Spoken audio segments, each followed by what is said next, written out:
I managed to get the worst board pulled out of the unit, and the more you look at it,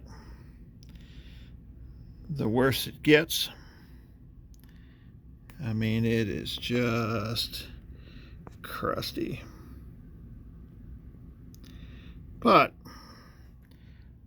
there are some signs of promise. It's just going to be a lot of work. I'm going to have to strip every component off of this board.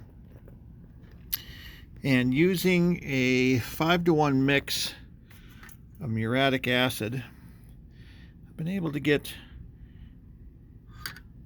these traces somewhat cleaned. I started a little bit over here, and then just to see if it would come out okay, this is what it looks like after retinning, which that's not bad.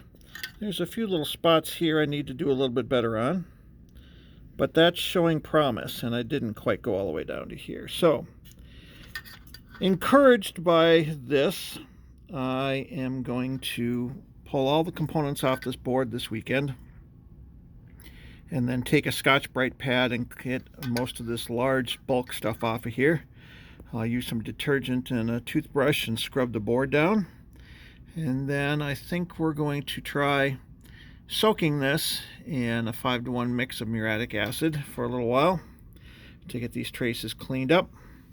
We will then wash and scrub the board some more. And oh, these op amps.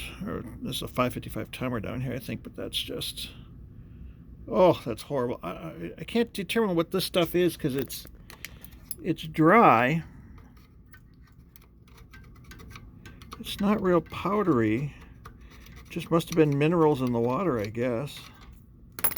But so I think we can bring this board back to life. I'm just going to have to replace all of the parts on this board, and like I said, I believe I have almost all of them.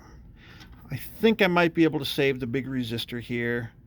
The fuse I can obviously save. This actually powered up. This might be savable, but I don't know that I trust any of this other stuff. But I have all these other parts here, and it's going to be a hell of a project, but we'll give it a go. Stay tuned for more.